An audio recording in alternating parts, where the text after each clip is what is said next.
June 27 marks a special date in the Czech Republic, Remembrance Day for the victims of the communist regime. That day was chosen in 2003 to honor the memory of Milada Horáková, a lawyer, politician, and Nazi resistor who was hanged along with others after a jail trial under the orders of the Soviet dictatorship. That happened in 1950. World War II was over, not Milada's fight for freedom, democracy, truth, and justice. Milada's film, directed by David Mrnka, was one of the first movies produced with Netflix. The film was nominated for 10 Czech Film Lions and was selected in the European Film Awards. David was born in Czechoslovakia and studied in Australia, where he established Lotus Vision Entertainment before moving to USA. He lives in Los Ángeles, where he receives us. David, thank you for your time. Hi, thank you. Why did you choose Milada's story for your first film? Simply because it was never made into a film, and Milada was very important figure in our country's history, in Czechoslovakian history, and not many people knew about her, past our borders. And I think to a degree, not many Czechs knew about her either. They knew the name, but they didn't really associate her with the fight for freedom, and they didn't quite in detail know what she has done for the country. So there were many reasons why I wanted to have a strong female-led film to be my first feature. It was an interest in her story and, fascination with her fight and ultimately what she paid for that fight. You talked with her daughter. How were the conversations with Milada's daughter to approve the project and also the film? She was quintessential. Without her, I wouldn't be able to make it. I was living in Australia, and I remember flying over to Washington, D.C. to meet her, just to ask her for a blessing, to get approval, not just over the story itself, but, to hopefully entice her enough to, cooperate on the script and, get the kind of personal details that were not available in archives. So I was, it took me 10 years to make the film. So this is a long time ago. And the movie has been out about 5 years. So well, I was, in my mid-20s and she very thoroughly grilled me for about 3 days. She didn't say yes at first. She wanted to know how in depth I knew the story of her family. So I did, read up everything that I could. I went to archives, etc. And she was kind of, she was surprised that someone asking for the story, because there were people before me asking her to make the film. She was kind of surprised at how prepared I was. So at the end of the 3 days, I kind of conducted, the third day was, I remember I was asking her, I kind of felt like she's on board. So I started recording the interviews with her approval and asking her the difficult kind of questions, the personal questions about, what the relationship of hers with her mom was, because there was a lot that was not really available. So yeah, I wouldn't go, sorry to give you this lengthy answer, but I wouldn't go into a project without her blessing. And she was very important during the script process and rewrites and kind of approving certain details, etc. So I understand you wrote the script. I wrote it. It went through a lot of rewrites in the process. It was very difficult to get a balance of introduction to who she was. Certain things were familiar to Czechs, but because I was doing the movie for Netflix, I wanted the worldwide audience to kind of have a comprehension of who she was. So for me, it was really difficult finding the balance of just explaining too much in a detail, not explaining enough. And I did write it as well. So Why Yeah. did you choose an Israeli actress to play the role of Milada? Simply because she was the best for the role. We did look for different options in the beginning, but then the moment I met Ayelet, it was kind of clear to me that she was the best for the role, and that proved to be right. When we were shooting, and once kind of she finished it. But there were also kind of interesting little details. For instance, her mom comes from Slovakia, so she had very interesting reaction to reading the script for the first time. She had notes that were thoughtful, that were kind of encouraging, yet they were kind of understanding the role from a different perspective than, just as a writer. So I kind of thought, yes, this is the right person for the role. She took a time to, which a lot of the actors don't do. She took a time to really think about the project from a different perspectives. And then, while we met the first time, she immediately, kind of had her opinion about it, which was really good.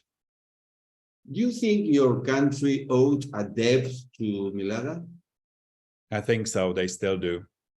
Mm-hmm. And in some way,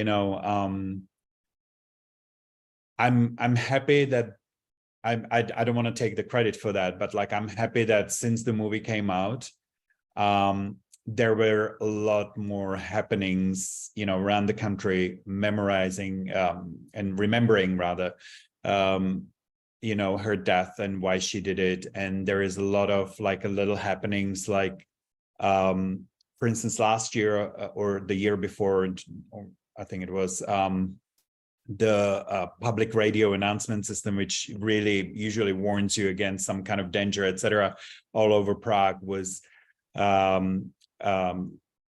broadcasting the pieces from her speech at the court, the principles of democracy and stuff. And that was really touching when you open up the windows, at the end of June in Prague, and you smell the spring and summer coming in, and you really heard her words. That was really one of the most powerful things. And that wasn't really happening before the movie came out. So, yeah, the Czechs owe her a lot, I feel. What about the new generations? They know Milada, Milada's history? They know her better. Although I think the problem worldwide is that, the emphasis is not being put on a history, but rather superficial, immediate consumption. I mean, I don't want to be the one like an old man criticizing, the new generation, but for the most part, I'm sometimes a little bit worried about how little they know, or how on surface they know, not just Milada, but, just in general, the principles of democracy and what she fought for and how to retain it, because it's not automatic. But I do think that, when the movie came out and I was doing these Q&As with schools around the country, it was encouraging. It was encouraging because I did it also in the US. Mm-hmm. And the reactions were really thoughtful. And that kind of made me happy that 14, 15-year-olds cried and, seeing the movie, and then they were questioning, what she really fought for, what were the principles, and how do we avoid something like that happening again. So, I'm hopeful, somewhat sometimes skeptic, but hopeful that they learn. Yeah, but they understand the story, because Milada was in Nazi concentration camps, but the communists killed her. Yeah, she once said this very famous sentence, and it's in the movie. The Germans didn't kill me, the Nazis didn't kill me, but the communists will. My own people will, and that's the scary part. Just that's the. It's not just scary; it's just so fundamentally showing the gist of communism and how the system works. Because it learned from the Nazis, and it went many steps further. Why do you think Milada didn't accept the offer to leave the country instead of paying with her life? There were complex reasons. I think it's like Navalny, he goes back to fight Putin, very similar regime to what she fought. I think it's a personal courage, which should be mentioned first. She knew the dangers. She did think that she would be warned if anything was to happen. But I think ultimately it comes down to her courage to basically fight the communists.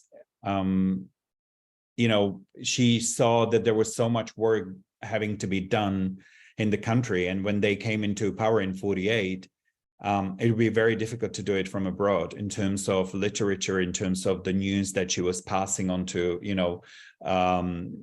Western media and, publications, informing them about what was happening inside the regime, because she had a firsthand knowledge of it as being a member of parliament. And then when she stepped down, she still was close to those people who were informing them. So she felt it would be more appropriate for her to stay. And I think somewhat also miscalculated, the danger of it. So it's a complex.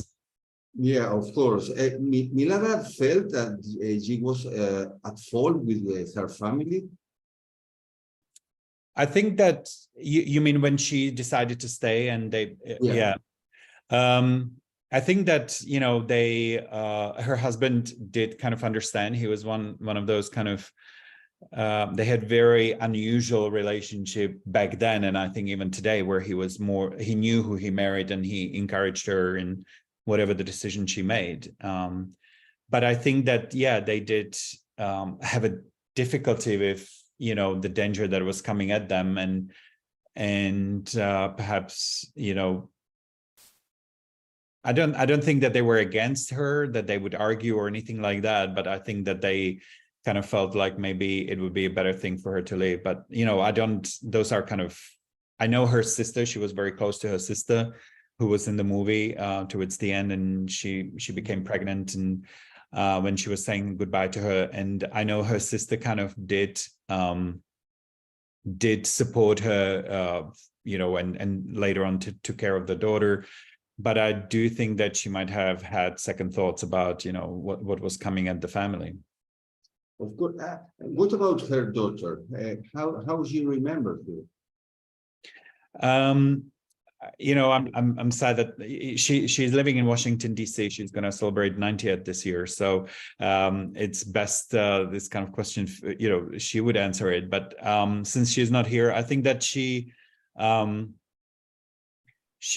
understood, yet I think it's difficult for anyone to come to terms with a woman who sacrifices a lot for her family, I do think that she didn't miss anything, or not that I think, but I know I asked her this question, did she suffer somehow with her mother's involvement, in politics? And she said she had her dad, and, mom would come back and, she was busy, but she definitely tried to fulfill the role. It wasn't like she left the family behind. And I hope that in the movie, that kind of juxtaposition is kind of felt, that, she was kind of trying to do it all, but, even today, women, no one can do it. I think it's kind of a difficult role women have to play in a workplace, How important was your tribute for your country? Sometimes you question whether the price she paid was too high, but anyway, that's a very personal decision. David, thank you very much. Thank you so much for your interest. Thank you. It was a pleasure. And this has been Cuarto de Hora, the CADAL TV program. See you soon. Ciao.